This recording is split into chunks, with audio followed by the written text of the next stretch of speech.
Yan ko.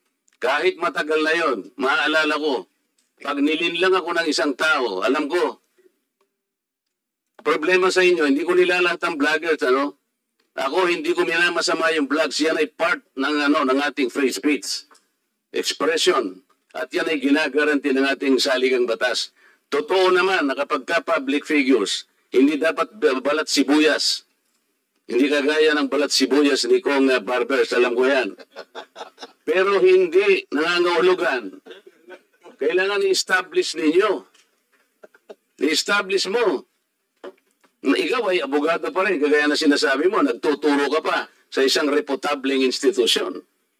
At pagkatapos, tinatanong ko lang ngayon, ikaw ang nagbablog, Basta po tungkol po talaga yung naging topic ko po kayo tungkol dun sa rally ng Ano nga yung sinabi ko sa rally na nanilang ako ng Pilipino? Wala ka man lang maisip?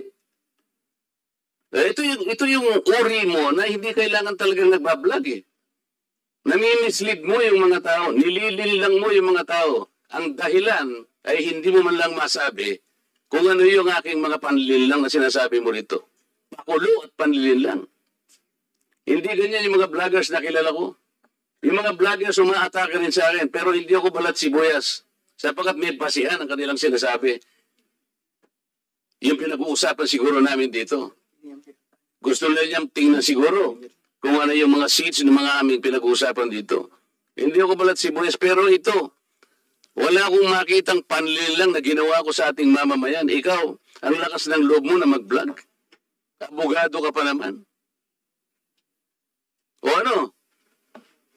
Gusto, panoorin ko po mamaya itong kung ano yung... Ay, ang hirap sa atin, Mr. Chair ano po kasi... Isip-isipin mo, bigla ka na lang gagawa ng isang vlog na ngayon itatanungin kita ng diretso. Wala ka man lang masabi, kahit isang panlilin lang.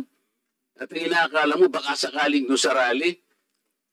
Ibig mo sabihin, naharap ako sa rally pagkalakilay para manlilang lang ako ng mamamayang Pilipino? Hindi ka dapat na abogado Hindi ka dapat magturo sa Ateneo. Sinasabi ko sa iyo ngayon. Ako hindi ko inaukusahan ng mga vloggers. Kahit masasakit ang sinasabi nila, ngunit merong basihan. Meron silang pinagmumulan na basihan. Kamukha nung isang vlogger, Mr. Chair. Nakita niya yung isang tarpaulin, isang billboard na-install doon sa SLEX. Isang female vlogger